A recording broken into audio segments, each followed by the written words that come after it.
أعوذ بالله من الشيطان الرجيم. بسم الله الرحمن الرحيم. ومن الناس من يشتري لهو الحديث ليضل عن سبيل الله بغير علم ويتخذها هزوا. أولئك لهم عذاب مهين. فإذا تتلى عليه آياتنا ولى مستكبرا كأن لم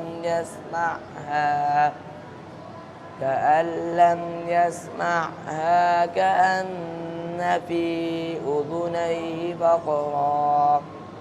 فبشره بعذاب أليم. صدق الله العظيم.